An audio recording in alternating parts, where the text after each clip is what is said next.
Irregular పీరియడ్స్కి blood లేకపోవడం కారణం అనేది చాలామందికి ఉన్న డౌట్స్.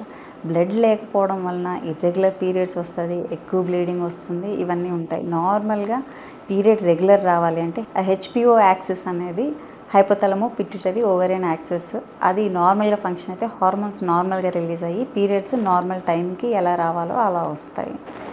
అది ఏంటంటే ఇప్పుడు నార్మల్గా రీప్రొడక్టివ్ సిస్టమ్ అనేది అంటే యూట్రస్, ఓవరీస్ ఇవన్నీ నాట్ ఎసెన్షియల్ ఫర్ లైఫ్, అంటే బతికేదానికి అవసరం లేదు.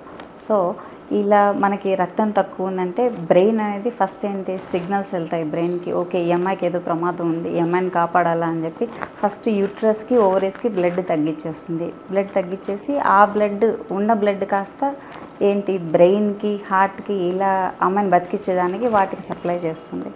అప్పుడు ఏంటంటే ఇక్కడ ఆల్రెడీ యూట్రస్కి ఓవరీస్కి బ్లడ్ తగ్గినప్పుడు హార్మోన్స్ అనేవి తగ్గుతాయి. తగ్గినప్పుడు వాళ్ళకి చాలా రోజులు బ్లీడింగ్ రాకపోవడం అంటే ఎమెనోరియా అంటారు, అది టైంకి రాకపోవడం, హార్మోన్స్ సరిగా రిలీజ్ అవ్వకపోవడం వల్ల టైంకి పీరియడ్స్ రావు, అంటే ఇర్రెగ్యులర్ సైకిల్స్ వస్తాయి. ఇంకోటి రక్తం తక్కువ ఉన్నప్పుడు క్లాటింగ్ ఫ్యాక్టర్స్ అవి అంటే రక్తం గడ్డగట్టేదానికి ఉపయోగపడేవి అవి తక్కువ అవుతాయి. తక్కువ అవడం వల్ల వాళ్ళకి పీరియడ్ అయినప్పుడు ఎక్కువ బ్లీడింగ్ అయ్యే ఛాన్స్ కూడా ఉంటాయి. అలాంటి వాళ్ళు ఏం చేయాలంటే ఫస్ట్ అసలు హిమోగ్లోబిన్ ఎంత ఉందనేది టెస్ట్ చేసుకోవాలా. హిమోగ్లోబిన్ ఎంత ఉందని టెస్ట్ చేసుకొని మరీ తక్కువ ఉంటే డాక్టర్ సలహా మీదకు ఇంజెక్షన్లు కానీ ట్యాబ్లెట్స్ కానీ తీసుకోవాల్సి ఉంటుంది.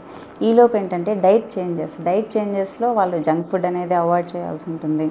And daily fruits, vegetables, nuts ఇలాంటివి అనేది తీసుకోవాల్సి ఉంటుంది.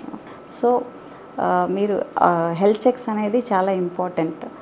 ఫ్రీక్వెంట్గా ఇలా ఏమైనా సిమ్టమ్స్ అంటే ఎక్కువ బ్లీడింగ్ అవుతుంది, లేకపోతే సరిగా పీరియడ్ అవ్వట్లేదు అన్నప్పుడు డాక్టర్ని కలవాలి, అసలు ప్రాబ్లం ఏంటో తెలుసుకోవాలి, ట్రీట్మెంట్ అయితే తీసుకోవాల్సి ఉంటుంది.